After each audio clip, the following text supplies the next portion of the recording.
번째 주제로 넘어가 보겠습니다.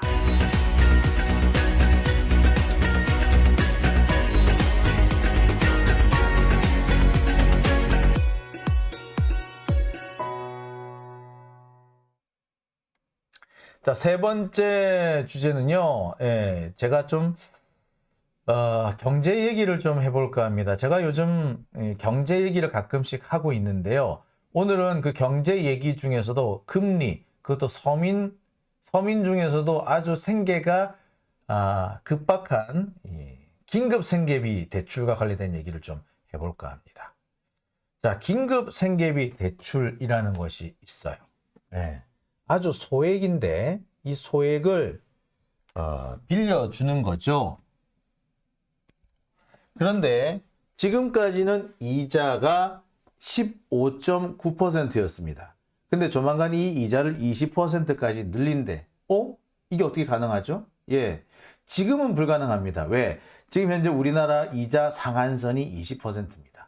이자 상한선이 20%이기 때문에 이 긴급 생계비 대출 금리가 15.9%로 맞춰질 수 있었던 거예요. 자, 그런데 이거를 이자 상한선을 없애고 긴급 생계비 대출 이자도 20% 수준으로 늘리는 방안이 지금 추진 중입니다. 여러분, 이게 긴급 생계비 대출을 받아야 되는 사람들은 어떤 사람입니까? 정말 다급한 사람. 당장 굶어 죽을 수 있는 사람입니다. 그런 사람들이 급하게 급전을 몇십만 원을 땡기는 건데 거기에 이자가 20%랍니다. 지금도 15.9%면 상당히 높은 편이죠. 그런데 이게 액수가 이제 이자율이 20%까지 높아집니다. 자, 그리고 나머지 이자, 소위 말하는 대부업체 이자는 어디까지 올라간다? 지금으로서는 상한선이 없는 걸로 나옵니다. 시장 상황에 연동하는 걸로, 제한이 연동하는 걸로 만들어집니다. 사실상 제한이 없어진다는 얘기죠. 우리나라는 이자 제한법이 있어가지고 원래는 25%까지밖에 이자를 못 받아요. 근데 그걸 자꾸 낮춰가지고 20%까지 낮췄는데 그게 다시 없어집니다. 되게 심각합니다. 이거는 정말로 심각해요. 왜? 이게 서민들 중에서도 가장 어려운 층, 가장 서민층, 가장 극빈층에 해당하는 사람들한테 통용되는 정말 급전 중에 급전인데 이 급전에 이자를 높인다? 아니, 정부가 지금 서민들 상대로 고리대금업을 한다는 얘기 아닙니까, 이거? 말이 되는 얘기일까요? 자, 원래 이 햇살론이라는 건요, 긴급 생계비 소액 대출을 하는 것이고 금리는 15.9%였습니다. 최저 등급, 그러니까 시종 등급 20% 이하 정말 낮은 사람들한테 대상으로 해가 주는 거고요. 국민행복기금에서 보증을 해서 대출이 됩니다. 50만 원은 즉시 대출이 되고요. 그리고 그 뒤에 신용이 좋고 뭐 돈을 잘 갚는다 그러면은 추가해서 대출을 할 수 있도록 만들어져 있는 제도예요. 50만 원. 글쎄, 아주 긴급한 사람들 입장에서는 이 50만 원이 상당히 큰 돈일 수 있습니다. 하지만 50만 원 가지고 과연 뭐 어느 정도, 정말 온발의 오줌 누기 정도밖에 더 되겠습니까? 이거 가지고 어떻게 뭘 할 수 있을까요? 이 사람들이 정말 긴급한 위기를 넘어가 가지고 새로운 어떤 시작을 출발할 수 있는 그런 계기를 만들 수 있을까요? 저는 뭐 어렵다고 봅니다. 그런데 이 이자를 올리겠답니다. 벼룩에 간을 내먹지. 이게 말이 되는 얘기인가요? 여러분 생각해 보세요. 이게 말이 되는 얘기인가요? 그리고요, 지금까지 이렇게 소액, 그 다음에 저신용자에 대한 대출, 이게 15.9%, 요걸로 행복기금에 보증되는 햇살론의 금리가 15.9%였기 때문에 일반 대부업체 금리가 18, 19% 선에서 붙잡아둘 수 있었고 또 15% 수준으로 내려올 수도 있었어요. 국가에서 이렇게 15.9% 금리를 운영하기 때문에 일반 대부업체 금리도 상당히 내려올 수밖에 없었던 거예요. 그런데 이 금리가 이제 앞으로 올라가는 거예요. 20%까지. 그리고 이자 상한선이 없어져 버려. 그렇게 되면은 이 서민들한테 나오는, 그리고 정말 긴급하게 급전이 필요한 이 서민들이 이용할 수 있는, 이거는 그 저신용 상품은 어떻게 된다? 예, 이자가 하늘 높은 줄 모르고 옵니다. 그러니까 여러분, 저기 좀 돈 좀 있는 사람이나 재산이 있는 사람들은 은행이나 금융권을 이용하지 않습니까? 은행이나 금융권을 이용하면 지금 많이 올라서 8% 정도 이자예요. 근데 이 그 2배의 이자를 내야 되는 건데 그나마 이자 상한선이 없어지는 거예요. 아니, 그러면은 돈 없는 사람인데 돈 없는 사람한테 이자를 더 싼 이자를 줘야지, 이 사람들은 더 어렵고 비싼 이자를 줘야 된다는 얘기죠. 더군다나 이 사람들이 주로 가는 대부업체들이 주로 어딥니까? 일본계 대부업체예요. 근데 이자율을 없애버린다? 이자 상한선을 없애버린다? 그러면은 누가 이익을 본다? 일본계 대부업체들, 일본계 고리 대금업자들이 이익을 본다는 얘기입니다. 도대체 이 정권은 누구를 위한 정권입니까? 왜 어떻게 일본의 이익이 되는지는 이렇게 빨리빨리 처리를 해요? 그 기가 차는 상황 아닌가요, 이거? 저는, 이거는 화가 나는 겁니다. 우리 분노해야 되는 부분입니다, 이 부분은. 정말 정말 서민 중에서도 서민, 거의 그 빈곤층의 그러니까 고혈을 짜서 외놈들한테 갖다 바치겠다는 얘기인 거예요. 윤석열 정권이 지금 그러고 있는 거예요, 이거. 여러분, 이거 이래도 됩니까? 이래도 됩니까, 진짜? 정말 이래도 됩니까? 라고 밖에 물을 수밖에 없어요. 이게 정말 이래도 되나요? 서민들이 좀 더, 정말 없는 사람들이 싸게, 소액이라도 좀 싸게 돈을 빌릴 수 있도록 해주는 것이 정부의 할 일이지, 이자율을 높이고 그 이자율을 통해서 이익을 일본 업체가 가져가게 만든다? 이런 것들이야말로 매국노 아닙니까? 이 매국노 짓을 누가 하고 있다고요?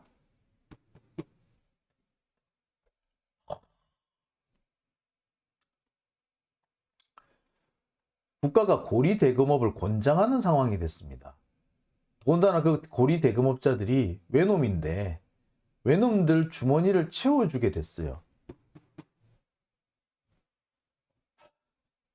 이건 정말 다른 것보다 더 어처구니가 없는 겁니다.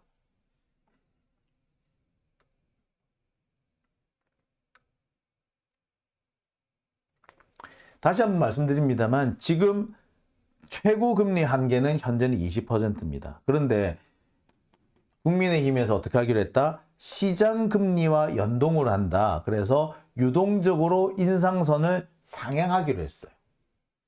그러면서 뭐라고 핑계를 대느냐? 대부업체들이 지금 역마진 때문에 대출을 안 하고 있고 그것 때문에 서민 경제가 어려워진다. 이자율을 높이면은 서민 경제가 안 어려워지나? 야, 참.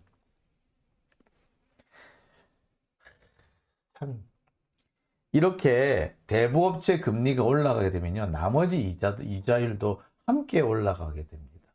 지금 정부에서 해야 될 일은 이자율, 시장금리, 실질금리를 좀 떨어뜨리는 방법. 그러니까 지금 현재 한국은행 금리가 4% 정도 돼 있잖아요. 그런데 이 4%에서 더 많이, 지금 현재 8%, 기준금리는 4%, 그리고 시장금리가 8% 정도 돼 있는데, 이게 좀 더 내려갈 수 있도록 정부가 적극적으로 조치를 해줘야 돼요. 그래서 서민들이 쓸 수 있는 대출 같은 경우는 정부가 이자를 보전해 준다든지, 은행한테 뭐 이렇게 이렇게 보조금을 줘가지고 이자율을 떨어뜨릴 수 있게끔, 이렇게 특혜 금리를 받을 수 있게끔 좀 만들어 주는 것이, 이게 사실 정부에서 할 일입니다. 또는 정부가 한국은행의 발권력을 동원한다든지, 또는 아니면은 그 정부가 가지고 있는 이렇게 현재 뭐냐면 그런 거 있잖아요. 이렇게 세계 잉여금이라는 게 있어요. 남은 돈.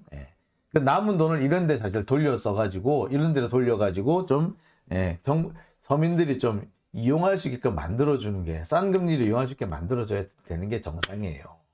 그게 지금과 같은 어려운 시기에 정부가 해야 될 일인데, 이자율을 높여준대. 지금 이자율이 너무 낮아가지고 대부업체들이 대출을 안 해주니까 이자율을 높여주자. 그러면 대부업체들이 대출해 주겠네? 그게 서민 경제를 위한 거네, 이래. 고리대금업자들이 이자를 더 많이 받게 해주는데 그게 서민 경제를 위한 거라고요? 이런 역설도 있습니까? 이런 모순이 있습니까? 근데 이렇게 모순되는 얘기를 아무렇지도 않게 하고 있는 게 이 국민의힘이고 윤석열 정권입니다.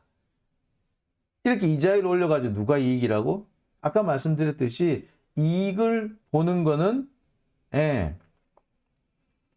일본계 대부 업체들만 이익을 보게 돼 있습니다.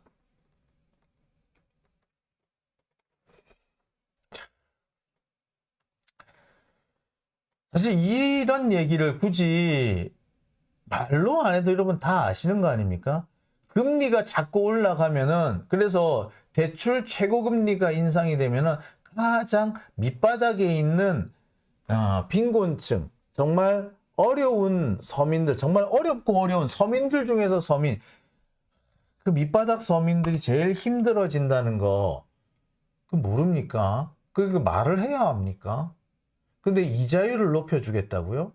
자, 그런데 이게 이미 보도까지 됐어요. 그리고 금융당국하고 여당이 협의까지 했대요. 참.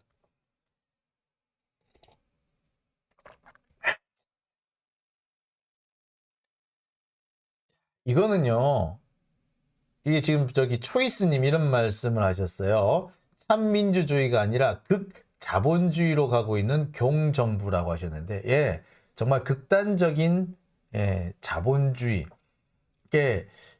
지금 우리나라가 살고 있는 자본주의는 수정자본주의라고 하잖아요. 그러니까 자본주의의 여러 가지 폐해를 극복하기 위해서 한계치를 그어놓고 실질적 평등을 좀 이끌 수 있는 그런 제도를 마련해 둔 건데, 그런 것들이 모두 사라지고 정말 약육강식, 돈 놓고 돈 먹기식의 그런